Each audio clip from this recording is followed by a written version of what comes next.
안녕하세요. 브라이언입니다. 오늘은 하류 노인에 대해 이야기하겠습니다.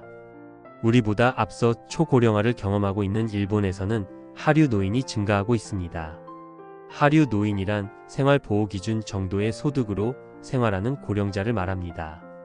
이미 학벌이나 직업으로 인류, 2류, 3류를 가르는 분위기가 팽배해 있는데 노인이 되어서조차 하류로 불린다니 서글픕니다. 한국은 이미 인구의 13%가 노인 인구로 고령화 사회 진입 속도가 일본보다 10년이나 빠릅니다. 2060년이 되면 인구의 3분의 1 이상이 고령자가 될 것으로 예측되고 있기 때문에 하류 노인 문제는 우리도 예외가 될 수 없습니다. 하류 노인은 도처에 존재합니다. 하루 한 끼의 식사가 전부이고 마트에서 할인 반찬만 골라 계산대에 서는 노인, 빈곤을 견디지 못해 물건을 훔치는 노인, 병원비가 없어 병 치료를 생각 못하고 약국에서 받는 약에 의존하는 노인, 가족이 없어 홀로 외롭게 죽음을 맞는 노인들이 우리 주변에 적지 않습니다. 하류 노인의 특징은 크게 세 가지입니다. 첫째, 수입이 거의 없습니다.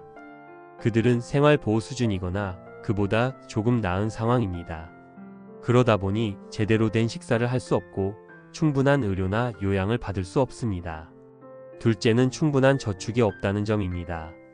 저축이 없는 상태에서는 노후에 건강하고 문화적인 생활을 유지할 수 없다는 두려움은 물론 갑작스런 사고나 질병에 걸렸을 때 당장 생활이 불가능하게 됩니다. 예상 밖의 지출은 노인들에게 자주 있는 일입니다. 세 번째 특징은 의지할 사람이 없다는 것입니다.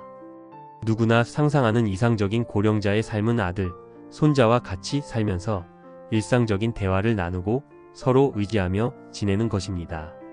하지만 하류 노인에게는 이렇게 가볍게 대화를 나누거나 어려움에 처했을 때 상의할 수 있는 사람이 주변에 없습니다. 관계성의 빈곤 상태로 사회적으로 고립되는 경우가 많습니다. 가족 중 누군가 하류 노인이 되면 그 자녀들도 경제적으로 파산할 수 있습니다. 부모의 생활이 어려우면 당연히 자식이 원조를 하게 됩니다. 부모가 나이 들수록 의료비와 요양비 지출은 늘어나고 자녀 본인도 질병, 사고를 당할 가능성이 적지 않습니다. 자녀에게 100% 경제적으로 의존할 수밖에 없는 부모를 부양하는 것은 일반적인 가정의 수입으로 볼 때 자녀 세대에 상당한 부담이 아닐 수 없습니다. 만약 부모에 대한 부담으로 인해 젊은 세대가 함께 경제적으로 파산하게 된다면 노인은 거추장스럽고 짐이다 라는 인식이 퍼져 고령자가 존중받지 못하는 사회가 될 위험성이 있습니다. 아직까지는 오래 살아야 좋다는 공통된 인식이 있지만 오래 사는 사람이 사회의 짐이 된다면 생명경시로 이어질 수 있으며 가치관의 붕괴를 가져오게 됩니다.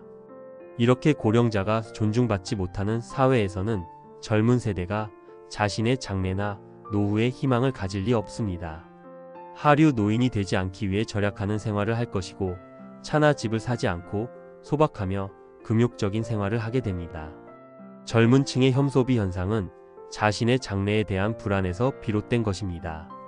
가장 활발히 소비해야 할 20, 30대의 소비 의욕이 감퇴하면 경기 회복은 기대하기 어렵습니다. 이미 적지 않은 젊은 층이 결혼과 출산을 하지 않겠다는 합리적 선택을 하고 있습니다. 냉정하게 생각해보면 자식을 키우는데 돈을 쓰면 자신의 노후, 자산이 감소하는 것입니다.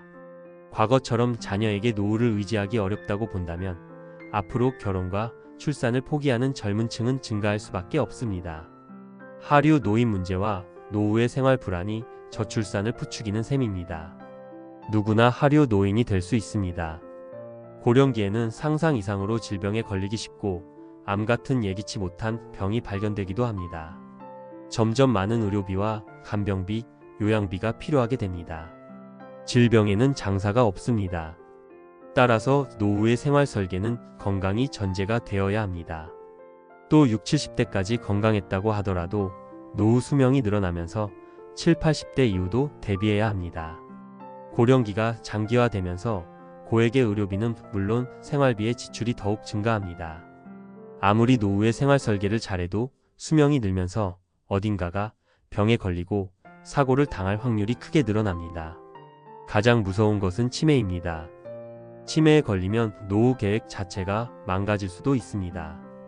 최근에는 자식에게 보살핌을 기대할 수 없는 것은 물론이고 자녀가 하류와의 원인이 되는 경우도 있습니다. 자녀가 워킹푸어, 은둔형 외톨이가 되어 오히려 부모에게 의존하고 있기 때문입니다. 특히 비정규직은 상여금과 복리 후생을 충분히 받지 못하여 청년층의 빈곤을 불러오고 있습니다.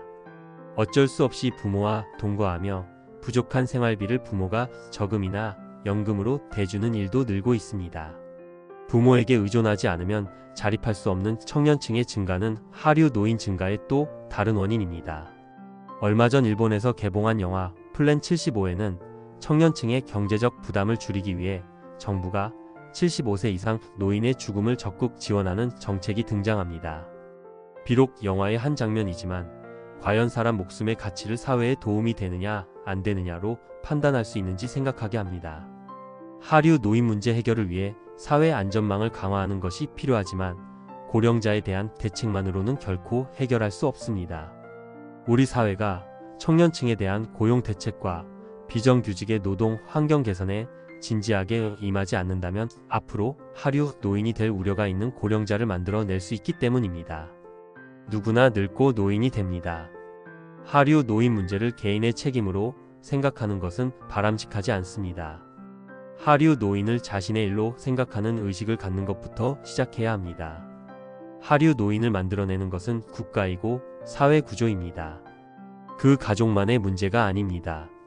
하류 노인의 빈곤에 대해 진지하게 마주하지 않는 한 국가의 미래는 없습니다.